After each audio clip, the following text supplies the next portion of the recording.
Hello students, कैसे हैं आप लोग। उम्मीद है सब ठीक होंगे। आइए आज हम लोग एक फ्रेश चैप्टर, नए चैप्टर के साथ आ रहे हैं। Linear pair of linear equation in two variable, chapter number 3 NCERT. NCERT का चैप्टर नंबर 3 है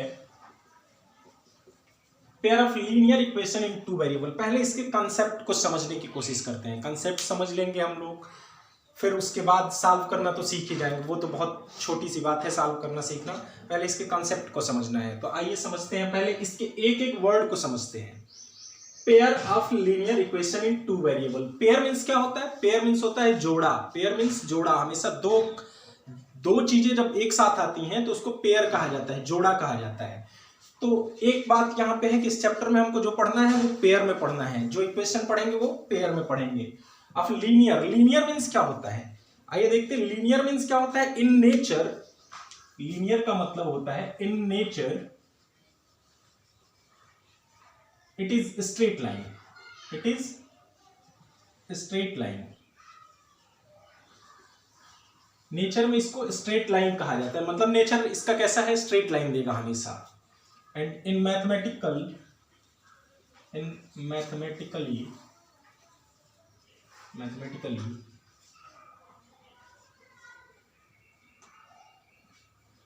it is of the form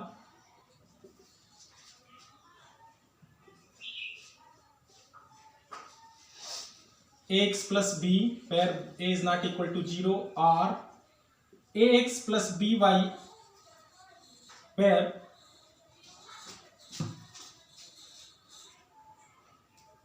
at least one of a and b is non-zero। Mathematically इसका मतलब ax plus b Y के form में हो सकता है या ax प्लस बी के फॉर्म में हो सकता है। लीनियर का मतलब यही हुआ। और अगर ax प्लस बी के फॉर्म में है तो a नॉन जीरो होना चाहिए। ax प्लस बी वाई के फॉर्म में है तो वो दोनों में से कोई एक नॉन जीरो होना चाहिए। At least one is non zero, either a और b। तो ये तो हो गया लीनियर। अब इक्वेशन का मतलब क्या होता है? इक्वेशन का मतलब होता है an algebraic expression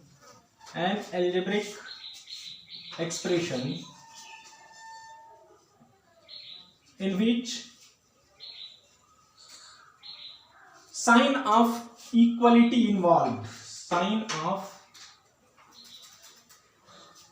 equality involved means ऐसा एल्जेब्रिक एक्सप्रेशन जिसमें साइन ऑफ इक्वालिटी आया हो, इक्वल टू हो। For example ax plus b y equal to c, 3x plus y is equal to 2। ये सब क्या है? इक्वेशंस हैं इन टू वेरिएबल। इक्वेशन ऐसा भी हो सकता है 2x plus 2 is equal to 6, but ये टू वेरिएबल का नहीं है, ये वेरिएबल का। अब आइए देख लेते हैं, बात कर लेते हैं वेरिएबल का भी। वेरिएबल मीन्स क्या होता है? वेरिएबल किसको कहते हैं? The number of quantities, the number or quantities whose values are not fixed forever. The number or quantities whose value is not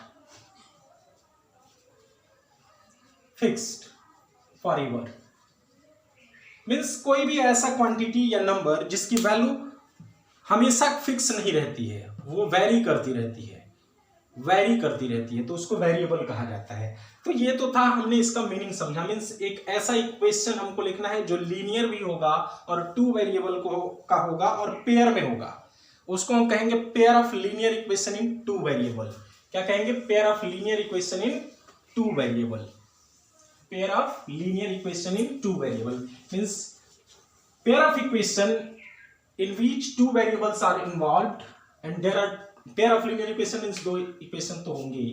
तो स्टैंडर्ड फॉर्म में इसको कैसे लिखेंगे? a1x plus b1y plus c1 is equal to 0 and a2x plus b2y plus c2 equal to 0। ये pair of linear equation in two variable कहा जाएगा। अब आइए प्रीवियस क्लास से स्टार्ट करते हैं कि प्रीवियस नॉलेज आपका क्या है, आप पहले क्या पढ़े हो, उसके बेसिस पे हम इसको समझाने की कोशिश करेंगे। तो अप टू क्लास 9 आपको इस तरह का हम इक्वेशन लेते थे 2x plus 2 is equal to 8 then find the value of x. तो आप क्या करते थे, ट्रांसपोजिंग करते थे, सिंपल ट्रांसपोज मेथड से इसको ट्रांसपोज करके इधर ले जाते थे। एक्स की वैल्यू आती थी 6/2, 3 आ जाती थी। क्या एक्स की कोई और वैल्यू पॉसिबल है इसमें? क्या कोई एक्स की और भी वैल्यू पॉसिबल है? तो बिल्कुल नहीं, एक से ज्यादा वैल्यू नहीं आ सकती है। ठीक है, एक से ज्यादा वैल्यू इसमें पॉसिबल नहीं है। अभी जैसे इक्वेशन का डेफिनेशन हम बता रहे थे कि इक्वेशन में हम क्या कहते हैं, हमेशा एक कुछ वेरिएबल होते हैं, कुछ कांस्टेंट होते हैं और इक्वल टू का साइन उसमें इन्वॉल्व होता है। बट इक्वल टू का साइन इन्वॉल्व तो होता है, लेकिन वो एक्स की सभी वैल्यूज के लिए, means it is not true for all values of x, it is not true for all values of x। ये x की सभी वैल्यू के लिए ट्रू नहीं होना चाहिए, तब इसको इक्वेशन कहा जाता है। जैसे ये x का यहाँ पे सिर्फ एक ही वैल्यू मिलेगा, x 2x is equal to -1, x equal to -1/2। इस इक्वेशन में x इक्वल टू -1/2 सिर्फ आप पुट करोगे तभी इस इक्वेशन को सेटिस्फाई करेगा, और बाकी किसी वैल्यू के लिए ये सेटिस्फाई नहीं करेगा, तो इसको इक्वेशन कहा जाएगा। अगर ये सभी वैल्यूज के लिए ट्रू होता तब हम कहते हैं कि ये क्या है, इक्वेशन नहीं है, ये क्या है, आइडेंटिटी है। आइडेंटिटी कहा जाता है उसको। For example x plus y का whole square is equal to x square plus y square plus 2xy।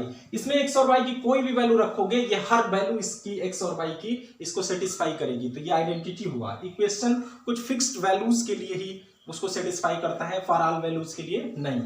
तो ये तो था आपका linear equation in two variable. तो इस तरह का इक्वेशन आप सॉल्व करते आए हो। अब अगर हम आपको इसी तरह का एक और इक्वेशन देते हैं, मान लीजिए हमने दे दिया x plus y is equal to 6, आपसे पूछे इसको सॉल्व करो, तो आप क्या करोगे, जितना चाहो उतना वैल्यू निकाल सकते हो इसका। Infinitely many solutions are possible, इसमें बहुत सारे सॉल्यूशंस पॉसिबल हैं, क्योंकि एक इक्वेशन है, इक्वेशन के बारे में एक ही इंफॉर्मेशन दी गई है कि दोनों की वैल्यू, जो दो वेरिएबल होंगे उनकी वैल्यू का सम कितना आएगा, 6 आएगा। तो आइए देखते हैं, जैसे मान लीजिए 1 रख दिया आपने x इक्वल टू, तो y इज इक्वल टू आपको क्या मिल जाएगा, 5 मिल जाएगा। 6 - 1 5। x इक्वल टू -2 रख दिया आपने, तो y इज इक्वल टू क्या मिल जाएगा, y इज इक्वल टू होगा 6 + 2 8 हो जाएगा। इस तरह से आप जितना चाहो उतना वैल्यू निकाल सकते हो। इसके तो इनफाइनाइट सोल्यूशन मिल रहे हैं, तो हम एक सोल्यूशन कोई पूछा जाए तो हम कैसे निकाल सकते हैं, तो बिल्कुल नहीं निकाल सकते।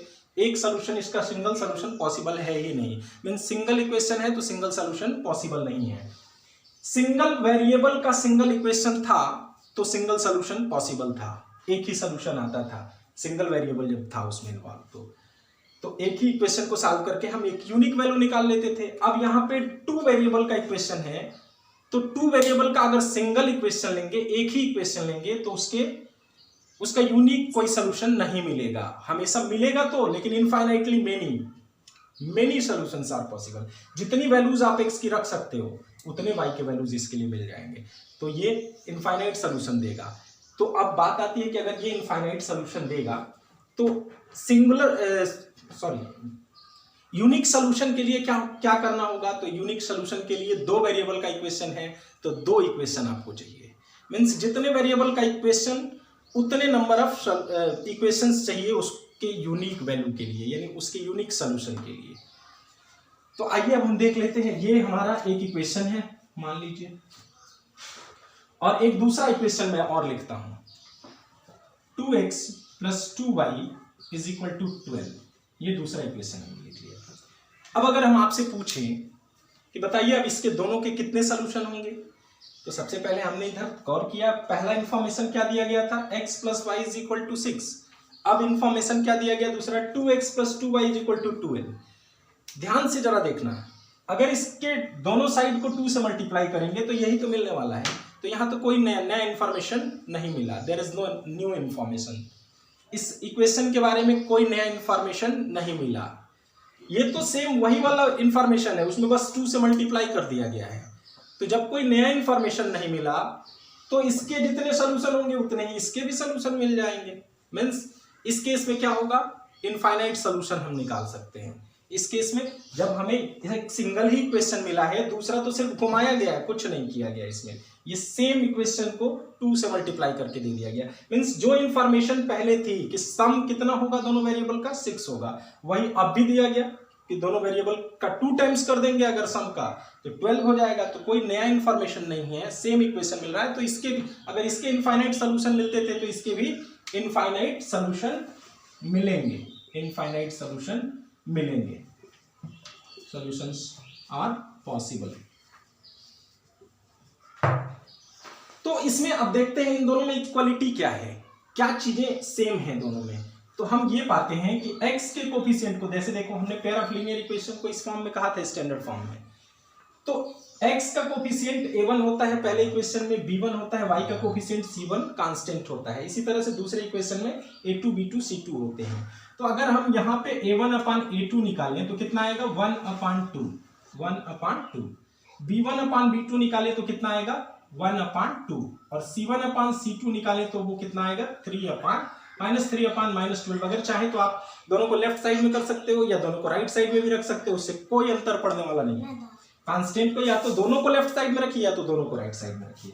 तो -6/-12 अगर लेफ्ट साइड में लाते हैं तो ये भी कितना आएगा 1/2। Means a1 a2 b1 b2 c1 c2 ये तीनों ही रेशियो क्या आया, इक्वल आया। मींस इनफाइनाइट सॉल्यूशन कब मिल रहा है, जब a1 अपान a2 इक्वल है b1 अपान b2 के और c1 अपान c2 के। ये अगर तीनों इक्वल मिल रहे हैं तो क्या हो रहा है, इनफाइनाइट सॉल्यूशन मिल रहा है। उसका रीजन भी मैंने बताया, क्योंकि कोई नई इंफॉर्मेशन नहीं दी जा रही है, सिर्फ एक इंफॉर्मेशन है, उसी को किसी कांस्टेंट से मल्टीप्लाई कर दिया जा रहा है, उसी को किसी मल्टीप्लाई। हाँ, तो इस केस में हम क्या कहेंगे, इक्वेशन इज कंसिस्टेंट। क्या कहेंगे, कंसिस्टेंट। इक्वेशन क्या है, कंसिस्टेंट है। अब बात कर लेते हैं दूसरे इक्वेशन की। देखिए सेम इक्वेशन, पहला इंफॉर्मेशन हमने वही सेम रखा है, दूसरे इंफॉर्मेशन को हमने लिखा। तो अब आप क्या पा रहे हो, इसमें क्या देखने को मिल रहा है, हमने लेफ्ट साइड को 3 टाइम्स किया है, तो राइट साइड कितना हुआ है, 3 टाइम्स हुआ है क्या, नहीं। ये तो लेफ्ट साइड को 3 टाइम्स किया हमने, तो राइट साइड भी 3 टाइम्स हो जाना चाहिए था, बट यहां तो लिख रहा है 12। अगर x + y 6 है तो 3x + 3y कितना होना चाहिए, 3x + 3y 18 होना चाहिए, बट यहां क्या मिल रहा है, 12 मिल रहा है। मींस ये जो इंफॉर्मेशन सेकंड वाली है वो क्या है, रॉन्ग है, रॉन्ग इंफॉर्मेशन। ये क्या दी गई है हमको, रॉन्ग इंफॉर्मेशन है। जब रॉन्ग इंफॉर्मेशन है तो हम क्या कह सकते हैं, जब रॉन्ग इंफॉर्मेशन ही रॉन्ग है तो क्या होगा, सोल्यूशन नहीं मिलेगा। बिल्कुल सही, आप समझ रहे हैं, ये रॉन्ग इंफॉर्मेशन है, क्योंकि अगर x + y 6 है तो 3x + 3y 18 होना चाहिए था, बल्कि यहां पे क्या लिख दिया गया, 3x + 3y = 12। इसको 3 टाइम्स किया, इसको 2 टाइम्स किया, तो ये रॉन्ग इंफॉर्मेशन है। और इस केस में हम देखते हैं इनके बीच रिलेशन क्या आता है, a1 अपान a2 तो इक्वल आ रहा है 1/3, b1 अपान b2 आ रहा है 1/3, बट c1 अपान c2 जो आ रहा है वो आ जा रहा है 1/2। a1 अपान a2 तो इक्वल है, b1 अपान b2 इक्वल नहीं है, b1 अपान b2 के इक्वल है, बट c1 अपान c2 के इक्वल नहीं है। तो इस केस में हम कहते हैं कि solution is not possible, there is no solution